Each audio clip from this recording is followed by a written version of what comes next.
Hey everybody, James from Cranky Motorsports here. Just a little quick update. I was talking to Jeffrey Katera of Katera's Collection the other day, kind of bummed out about this whole coronavirus thing and saying that I wish I could do more stuff outside and work on my projects because I'm working from home basically full-time right now, and sitting in my home office kind of gets old after a while. I'd rather be outside working on my stuff or hanging out with my family when I'm at home with my family. And Jeffrey's basically like, get yourself out of this funk. You got to get some stuff done, work on some projects, and make yourself happy. So that's kind of what I've been doing the last few videos with the tractors, just quickly doing a couple things here and there. So this video is just a little bit of a update to show you what you can do in about an hour, hour and a half's worth of time. And just like the guys from Roadkill Garage say, don't get it right, just get it running so you can get out there and have some fun with it. So the spirit of the Mighty Mongrel 3 project is really just to get it going, to get out and have some fun with the thing. I don't care if it's perfect. I don't care if all the paint matches. That's why I'm kind of just piecing it together with parts that are orange and yellow and blue. But I did at least take some time to paint the whole frame today. Again, it's not perfect. It's got drips in it. The paint's probably going to be really dull looking because I painted it outside. It was like 40 degrees and it's pretty humid out. So here's a quick video, just a little bit of an update. So thanks for watching. Well, I said I was trying to get more videos out lately. So what I have outside is the Mighty Mongrel, or the Mongrel 3, Mighty Mongrel 3, whatever you want to call it. And I'm using some marigold paint. I thought it was goldenrod, but it's marigold. It's a little bit lighter than the original, but it's fine. You know, I expertly cleaned this thing off basically with some 150 grit sandpaper. Oh, I forgot, I gotta chop these guys off. Expertly cleaned it with some 150 grit sandpaper and then washed it down with brake clean, which also kind of messed up the paint that was on it, and it looks crummy, but it's the Mongrel, it's okay. So I'm gonna go ahead and cut that side dash tower piece off, maybe both of them, and then I'll come back and paint it. Alright, so here I am back with my Mighty Mongrel 3, and let's see how crummy this paint's gonna look. It's not actually a terrible color, but I have no idea how well it's gonna stick because I did like barely clean this thing. I used brake clean on it, which, like I said, made the paint wrinkle. So there's a dang good chance that the rest of this Rust-Oleum I'm spraying on here is gonna make it wrinkle more, but I guess time will tell. And again, I'm not like super concerned about making it 100% perfect. I want it to look decent. I don't care if it's perfect because I'm just trying to get stuff done around here. Not necessarily making everything perfect. None of my tractors are perfect, but trying to let people know you can still have fun and make decent stuff without necessarily having to make it perfect. So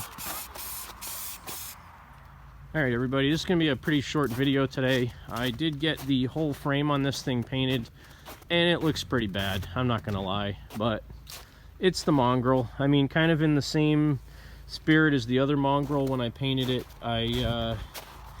It's too cold to paint outside, it's too humid to paint outside. The other one, when I did it, it was actually too hot and too humid. So when I painted that one, I had so much humidity in the paint that it turned like this nice dusty pale white, kind of looked like an old piece of equipment that had been sitting out in a field forever, which I'm kind of okay with. But this particular one, I think it'll look all right. I mean, I got 2 coats of paint on just about everything. There's a couple areas like right there where I couldn't get all the crud out of the paint when I painted it. So again, I mean, from 10 feet it'll look better than it did being orange and yellow. I'll have to change the shift knob and stuff on it because that's all crummy, but I mean, it's not the worst paint job I've ever done. It'll be a good 10-foot tractor, but it looks better, at least the frame being all yellow. So, you know, you get some little drips in there, but you won't see any of that because the dash is going on there, and you know, that one there, just kind of ignore that. So, but it's all yellow, and actually the color I used, I think it's marigold. Let me go look.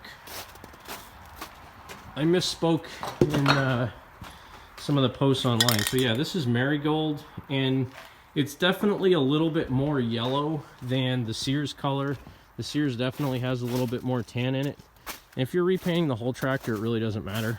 In this case, the rest of it's not going to be yellow anyway, probably, because I want it to look like a mutt. So I'm not even sure. I might even leave the grill blue. I have a blue grill for it. And I have orange fenders and blue fenders, but the blue is the 66 blue, not the 68 blue. So they'd look kind of funny. And yeah, I don't know. I mean, I'm at that point where I'm either going to do a really nice job on this thing and make it all yellow like I wanted to, or I'm just going to bolt the thing together. I'm at that point where I kind of need to figure that out, but I do like it. I like it a lot. The yellow's definitely better than the orange was, but because the paint was so bad, you know, I don't even really care that much because it gets used, it's going to get scratched up. My kids put their feet up in front of the shifter and they put footprints all over it and scratch it. It doesn't really matter. I'm getting to the point, I just want to get my projects done, get them running and driving, so I can actually make them useful instead of just sitting them in my garage forever and having them not rot away, but just have them sit there and not do anything with them and look at them every time I go in there. So, but that's a little update on that guy. Again, the red roper's back here. This one I haven't done anything with today. My plan was to pull the seat and the fenders off of it and start cleaning this frame up and get it ready to paint. Again, this is going to be kind of the same deal. I'm just doing I don't trip and fall. I'm doing a very quick scuff and squirt on that tractor, just like I did on the Mongrel. I just want the paint to be red because the fenders I have, which are up here in the rafters in my garage, you can't really see them, but they're right there. Those are the Roper fenders. I have the Roper footboards. I have a nose cone right here, again up in my rafters, and the aluminum dash for a Roper, which you can't really see, is right there. But I have everything to turn this into a Roper RT16T, and just based on the shape that the fenders and everything in, the paint on it is good enough that if I give that kind of a half-ass paint job, it'll actually look like the entire tractor was meant to be that way. So I'm just going to get some regular old Rust-Oleum red. I'm going to paint the frame, kind of leave it a little bit dull when I paint it. I don't want a real high sheen on it. I may even paint it and then put some satin clear on top of it to kind of make it look more like the rest of the parts on the tractor. And then if I do that, I might just satin clear the rest of the tractor so all the fenders and everything are the same. But that's a little bit of a quick update on the Mongrel 3. It is now yellow. And ignore all the drips in the paint. It's really not too bad. Still looks better than it was with all the orange paint peeling off of it. It really was orange peel. It was orange paint, orange peel. It was terrible. So anyway, that's an update on this guy. Eventually, I'm going to paint the axle and stuff probably with a brush just because I don't want to take it off again. But I'll take some time and take a brush and paint all the axle black and everything like that. Paint the rear axle black.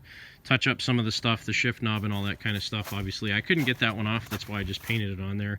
Kind of looks dorky, but I'll eventually change that anyway. I kind of have some cool shift knobs that I might put on this, but that's a little bit of an update for now. Yeah, so thanks for watching.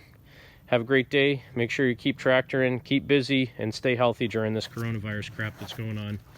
Have a great day from Cranky Motorsports. Ew. It looks like a Cub Cadet threw up on my snow. Mint.